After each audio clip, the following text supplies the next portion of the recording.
Now, back to Pinoy Explorer dito sa TV5.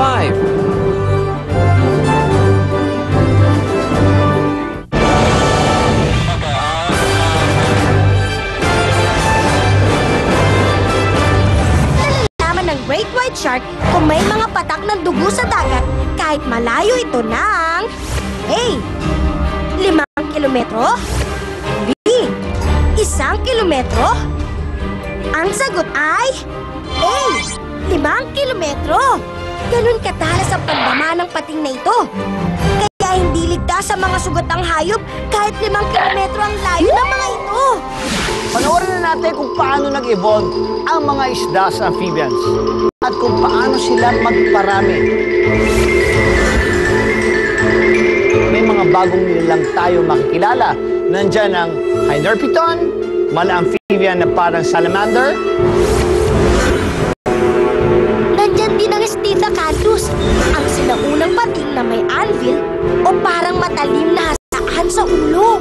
At isa pa, ang Hyneria. Three-way fight ito.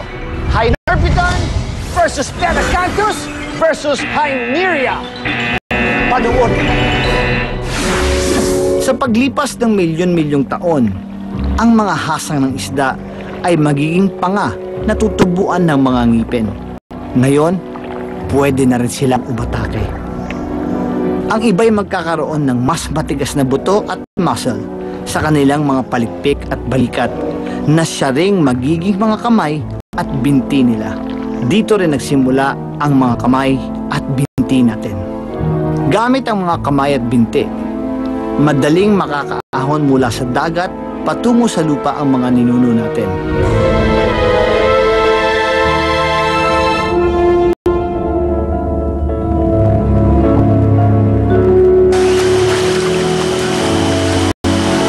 Ito ang Hynerpeton, isang higanteng amphibian. Ganito ang magiging karaniwang itsura ng mga tagalupa sa susunod na 300 million years.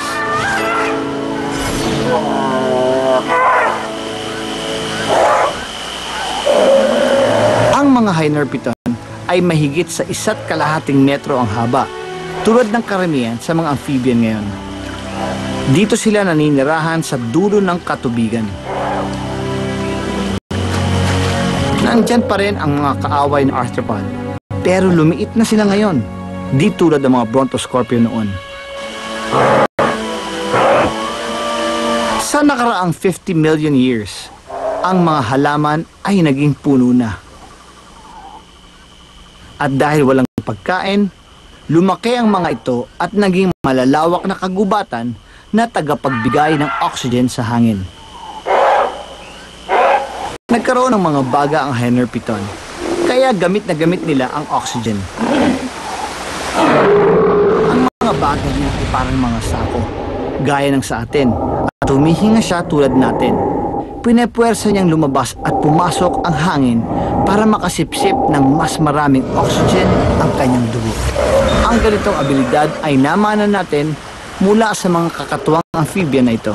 Nakakahinga sa lupa ang Hynerpeton, pero masanay pa rin siya sa tubig. Mas manipis ang balat niya kaysa sa atin at madali itong natutuyot sa loob lamang ng ilang minuto. Kaya kailangan niya itong panatiling basa palagi. Pero ang tubig ay isang danger zone.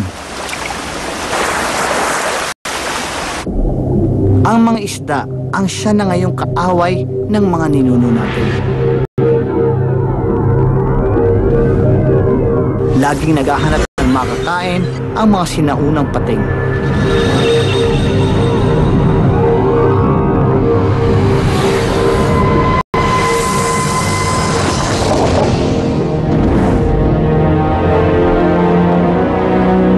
Pero pipitsugin lang ang mga pating kumpara sa iba pang isda na kumakain ng laman. Ang Hyneria ay may bigat na 2 tonelada at may 5 metro ang haba.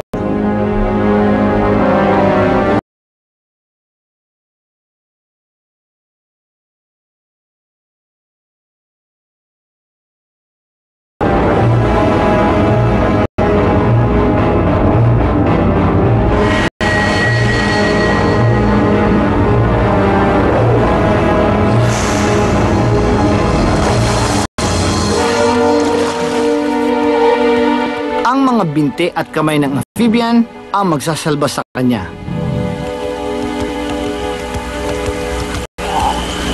Sa ngayon, habang papalubog na ang araw, mas makapaglalagi na ngayon ang Henry Piton sa lupa.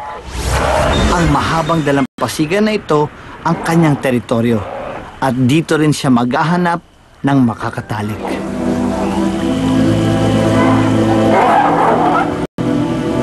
Mapili ang mga babaeng Rainier Piton.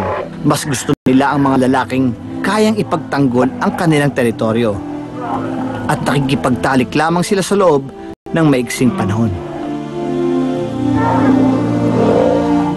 Ang kinabukasan ng lalaki ay nakasalalay sa kakayahan niyang makapagpalahi at maaaring ngayong gabi na lang ang kanyang nalalabing pagkakataon.